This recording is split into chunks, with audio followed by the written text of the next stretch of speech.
Ronan আমাদের মুগ্ধ করেছে, তার চোখ ধাঁধানো গোল দেখলাম আমরা, যে বিষয়টা কিন্তু এই দুর্দান্ত জয়ের পরেও, রোনান ঝলকের পরেও আলোচনাটা কিন্তু হচ্ছে। রোনানের যেমন প্রশংসা হচ্ছে, একই সঙ্গে বাংলাদেশের স্থানীয় ফুটবলারদেরও সমালোচনা হচ্ছে এই সেলফিশ ফুটবলটার জন্য। দুর্দান্ত এক ফরওয়ার্ডের দেখায় কি বাংলাদেশ তাহলে পেয়ে গেছে রোনান সুলিভান ব্রাদার্স। বাংলাদেশে আসার পর থেকে আসার আগের থেকেই আলোচনা ইনফ্যাক্ট। এবারে তো আন্ডার-20 সাফ রীতিমতো রোনান এলেন, দেখলেন, জয় করলেন। রোনান প্রথম বাংলাদেশের জার্সিতে খেলতে নামলেন একটা ম্যাচ, এবং সেই ম্যাচে দুর্দান্ত 2টি গোল। ম্যাচ জিতলো Bangladesh, man of the match পুরস্কারও পেলেন রোনান। মানে পুরো রোনানময় একটা ম্যাচ আমরা দেখলাম। রোনান সুলিভানের কি জাদু, কি ম্যাজিক, পিওর ক্লাস। রোনান যেন পুরাই আগুন, মানে সেভাবে কথার মানে যেভাবে বলতে হয় আর কি। তো রোনান আমাদের মুগ্ধ করেছে, তার চোখ ধাঁধানো গোল দেখলাম আমরা। বিশেষ করে 54 মিনিটে যে 30 গজি শট, তার যে ফ্রি কিক নেওয়ার যে ক্যাপাবিলিটি, বা তার ফ্রি কিকটা দেখলাম। অনেকে সোশ্যাল মিডিয়াতে আমরা লিওনেল মেসির শট নেওয়ার, ফ্রি কিক নেওয়ার সঙ্গেও আমরা মানে অনেক তুলনা ঠিক করা যায় না, লিওনেল মেসি কোথায় সেটা ঠিক আছে, সেটা আলাদা বিষয়, কিন্তু মানে সাদৃশ্য খুঁজে পাওয়া যেটাকে বলে আর কি, সেই সিমিলারিটি দেখে আমরা মুগ্ধ হলাম। যে পার্থক্য শুধু পায়ে পার্থক্য, লিওনেল মেসি লেফট ফুটেড আর সেখানে রোনান রাইট ফুটেড, কিন্তু শট নেওয়ার ধরনটা আমাদের আসলে মুগ্ধ করেছে। আমাদের ভবিষ্যৎ, আমাদের যাকে নিয়ে আমরা স্বপ্ন দেখতে পারি, এরকম একটা আশায় যেন আমরা পেলাম রোনান সুলিভানের পাকিস্তানের বিপক্ষে আন্ডার-20 সাফের বাংলাদেশের প্রথম ম্যাচটা। রোনানের প্রশংসায় ভেসে যাচ্ছে সোশ্যাল মিডিয়াতে দেখছি। রোনানের প্রশংসা আসলে নতুন করে কি বলবো, আমরা চাই সামনের ম্যাচের জন্য আরও অসাধারণ খেলেন। ইন্ডিয়ার খুবই ইম্পর্টেন্ট ম্যাচ, পরের ম্যাচটা সেমিফাইনালে ওঠার জন্য আমাদের খুবই দরকার, এবং খুব শর্ট টুর্নামেন্ট। ফলে প্রথম ম্যাচটা জিতে যাওয়ায় বাংলাদেশ একটু ভালো অবস্থানে চলে গেছে। এখন ইন্ডিয়ার সঙ্গে ড্র করতে পারলে, বা একটা ভালো ম্যাচ ড্র কেন, আমরা জেতার স্বপ্ন দেখতে পারি। যে দলে রোনান সুলিভানের মতো প্লেয়ার আছে, সে দলে একটা ভালো ফল ইন্ডিয়ার এগেনস্টে আমরা আশা করতেই পারি, ইন্ডিয়া যতই শক্তিশালী দল হোক না কেন। তো রোনানের 2টি গোলে মানে আপনি কোনটাকে এগিয়ে রাখবেন? নিশ্চয় আমার কমেন্ট বক্সে একটা জরিপ হয়ে যেতে পারে, অসাধারণ ফ্রি কিক নাকি অসাধারণ হেডার। যেটি আপনাদের পছন্দ আমার কমেন্টে জানাতে পারেন। আমার কাছে 2টি গোলই, বিশেষ করে আমি অবশ্য আমার চোখে ফ্রি কিকটা এগিয়ে আমি রাখছি, কারণ ফ্রি কিকটা আসলে দুর্দান্ত।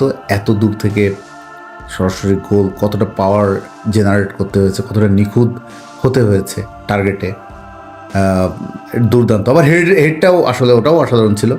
সংগ্রামের বাড়িয়ে দেওয়া ক্রসটা যেভাবে একদম চতুর একজন ফিনিশার, একদম অসাধারণ একজন ফিনিশার হিসাবে যেভাবে আবির্ভূত হলেন, যেভাবে ফিনিশিং দিলেন, এরকম গোলদাতায় তো আমরা খুঁজছি। এইরকম গোলদাতা আমাদের বহুদিন বাংলাদেশ ফুটবলে আমরা আসলে অনেক দিন ধরে এই সংকটে আছি, ভালো গোলদাতা ন্যাশনাল টিমে। বিশেষ করে হামজা আসার পরেও আমরা ভালো গোলদাতার সংকটে ভুগেছি। হামজা তো মিডফিল্ড, ডিফেন্স এইসব জায়গায় আমরা স্ট্রং হলেও স্কোরার সেই জায়গাটা আমাদের এখনও ঘাটতি রয়ে গেছে। সো রোনান সুলিভানের মতো খেলোয়াড়রা যখন এখন এজ লেভেলে যুক্ত হচ্ছে, এইটা আমাদেরকে আশাবাদী করে তুলছে। আমরা সাফ আন্ডার-20 পাকিস্তান, যদিও পাকিস্তানের চেয়ে শক্তিমত্তায় বাংলাদেশ এগিয়েই ছিল, এবং ম্যাচের শুরু থেকেই বাংলাদেশ প্রেশারে রেখেছিল, এবং রোনান হচ্ছে পুরো ঝলকটা দেখালো। কিন্তু এখানে যে বিষয়টা কিন্তু এই দুর্দান্ত জয়ের পরেও, রোনান ঝলকের পরেও আলোচনাটা কিন্তু হচ্ছে, সেটি হচ্ছে বাংলাদেশের আমাদের যারা স্থানীয় ফুটবলার, তাদের স্বার্থপর ফুটবল। এই স্বার্থপর ফুটবলটা খুব দৃষ্টিগত ছিল, খুব চোখে লেগেছে। এটা নিয়ে আসলে অনেক রোনানের যেমন প্রশংসা হচ্ছে, একই সঙ্গে বাংলাদেশের স্থানীয় ফুটবলারদেরও সমালোচনা হচ্ছে এই সেলফিশ ফুটবলটার জন্য। আপনি দেখুন, মানে রোনান কিন্তু সেকেন্ড হাফে তার ঝলকটা দেখিয়েছে। ফার্স্ট হাফে কিন্তু রোনান আরও সুযোগ পেতে পারত, যদি পারফেক্টলি তাকে যদি উদার মনে তাকে সহযোগিতা করতো তার টিমমেটরা। বিশেষ করে দুজনের কথা বারবার আসছে আক্রমণ ভাগে, ফয়সাল এবং মুর্শেদ।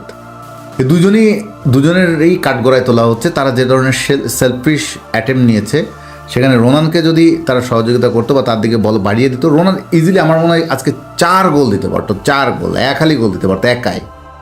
কিন্তু কেন যেন আমাদের স্থানীয় ফুটবলারদের মধ্যে এই মেন্টালিটিটা খুব বেড়ে ওঠে। মানে এরা আমাদের বাংলাদেশের পরিবেশটা বা একজন ফুটবলারের গড়ে ওঠা, বেড়ে ওঠা, হয়তো প্রভাবিত করে কিনা জানি না, তাদের মনস্তত্ত্বটা হয়তো এইভাবেই গড়ে তোলে কিনা এই স্বার্থপর ফুটবলের, যে যখন আপনি অ্যাটেম্প নিচ্ছেন, আমি জাস্ট একটা উদাহরণ দিই, 43 মিনিটে যখন ফয়সাল বল পেল একদম ডি বক্সের সামনে পাকিস্তানের একটা ডিফেন্ডার, আর তার পাকিস্তানি ডিফেন্ডারের পিছনে হচ্ছে গোলকিপার। তো রোনান দেখলো যে ফয়সাল এখান থেকে শ্যুট করে তাহলে তার সামনে বাধা, তার ভিশনে বাধা, তার দেখতে বাধা হচ্ছে পাকিস্তানি ডিফেন্ডার। সে অ্যাকুরেটলি শটটা মানে গোলে টার্গেটে সে ঠিক মতো শ্যুট করতে পারবে না। রোনান করলো কি, চকিতে মানে তার ইন্টেলিজেন্সটা দেখুন, সে একদম খুব দ্রুত লেফট মানে বা সাইডে চলে আসলো, যেন সে আশা করছে, রোনান আশা করছে ফয়সাল তাকে বলটা বাড়িয়ে দেবে বামে, তার সামনে আর কোনো বাধা নেই গোলকিপার ছাড়া, সে ইজিলি বলটা জালে জড়াতে পারে। কিন্তু ফয়সাল করলো কি, ফয়সাল ডানে বামে কোথাও তাকালো না এবং রোনানকেও বল বাড়িয়ে দিল না, সে নিজেই চেষ্টা করলো, মানে নিজেই শ্যুট করলো এবং যথার্থে যা হলো লক্ষ্যভেদ করতে পারলো না। যেখানে ইজিলি বলটা যদি পাস করতো বামে রোনানের কাছে, রোনানের জন্য আরও সহজ ছিল গোলটা দেয়া, সুযোগটা সে নষ্ট করলো। এরপর আরও একটা ঘটনা দেখুন, ফার্স্ট হাফের শেষ দিকেও ফয়সাল ঠিক একই কাজ করলো। ফয়সালের সামনে একদম সুন্দর পজিশনে, অফসাইডও হয়নি রোনান, বরং পাকিস্তানি ডিফেন্ডারদের সামনে তিনি দাঁড়িয়ে রোনানের কাছে বলটা বাড়িয়ে দিলে রোনানের সামনে তখন আর পাকিস্তানি গোলকিপারটা ছাড়া আর কেউ ছিল না। তখন ওই বলটাও খুব ভালোভাবে কাজে লাগাতে পারতো রোনান, কিন্তু ফয়সাল করলো কি, বলটা রোনানকে দিলই না, সে বারের উপর দিয়ে মেরে দিল। তো কেন মানে তাদের নিজেদের একটা টিমমেটকে আবার বল বাড়িয়ে দিতে সমস্যা কি? গোলটা আমাকেই কেন দিতে হচ্ছে? কারণ আমি অ্যাটেম্প নিলে যদি গোলটা মিস হতে পারে, তার চেয়ে বরং আমি আমার ফাঁকা স্পেসে দাঁড়িয়ে আছে যে আমি তাকে বলটা বাড়িয়ে দিই। রোনান কিন্তু প্রচুর সে নিজে এত স্পেস তৈরি করেছে, বেশিরভাগই পাকিস্তানি ডিফেন্ডারদেরকে ফাঁকি দিয়ে রোনান তার জায়গা করে নিয়েছে। কিন্তু ফার্স্ট হাফে খেয়াল করা গেল বেশিরভাগ সময় রোনানের কাছে বলটা যায়নি, বল দেওয়া হয়নি। এই অভিযোগটা কিন্তু প্রায় সোশ্যাল মিডিয়াতে আগেও আমি দেখেছি, বাংলাদেশের লোকাল ফুটবলাররা খুব সেলফিশ ফুটবল খেলতে, নিজেরা গোল দেওয়ার সর্বোচ্চ চেষ্টা করে, কিন্তু গোল সবসময় নিজেকে না দিয়ে আরেকজনকে দেওয়ানোর মাধ্যমেও তো তার স্কিলটা ফুটে উঠতে পারে, ক্রেডিট পেতে পারে সে। এখানে ক্রেডিট হাতছাড়া হওয়ার কিছুই নেই, দলের সাফল্য হচ্ছে মেন কথা। কিন্তু তারা কীভাবে কী চিন্তা করে, এটা আসলে একটা প্রশ্ন, এটা আসলে একটা চিন্তার বিষয় যে team game, football team game, সেখানে দলীয় সাফল্যই সবার সাফল্য, সবাইকে নিয়ে খেলাটাই তো টিম গেম। তো এখানে আমাদের ইন্ডিভিজুয়ালি সব নিজের চেষ্টা করা, এবং যে একটা ভালো অবস্থানে রয়েছে, যে গোল দিতে তাকে বলটা দিলে গোলটা ইজিলি আসতে পারে, সেদিকে সে তাকাচ্ছে না। তাও আবার এই প্রবাসী ফুটবলারদের সঙ্গে এ ঘটনা এর আগেও ঘটেছে। তো স্বাভাবিকভাবেই এই প্রশ্নটাই আলোচনাটা সামনে। এখন দেখুন ভাই, এখন সোশ্যাল মিডিয়ার যুগ, আপনি খেলাটা টিভিতে দেখেন, ইউটিউবে দেখেছে, হাজার হাজার লোক, লাখ লাখ লোক দেখেছে, ফলে আপনার প্রতিটি বিষয় চুলচেরা বিশ্লেষণ হচ্ছে। সুতরাং কোনো কিছু করে কিন্তু পার পাওয়া খুব মুশকিল। সো উদ্দেশ্য প্রণোদিতভাবে হোক বা না হোক, ধরে নিলাম বাংলাদেশের ফুটবলাররা কেউ স্বার্থপর ফুটবল ইচ্ছাকৃতভাবে খেলে না, তারা দলের জন্যই খেলে, সবাই দলের জন্যই খেলে। কিন্তু যদি দলের জন্যও আপনার ইন্টেনশন থাকে যে আপনি দলের জন্যই খেলেন, তবুও বলবো এটা ভুল। সেখানে আপনার নিজের একক প্রচেষ্টাই শেষ কথা নয়। একক প্রচেষ্টায় গোল দেওয়াচ্ছে, আপনি দেখতে হবে যে গোলটা আমার চেয়ে আরও ইজিলি কে দিতে পারছে, এটা দেখতে হবে।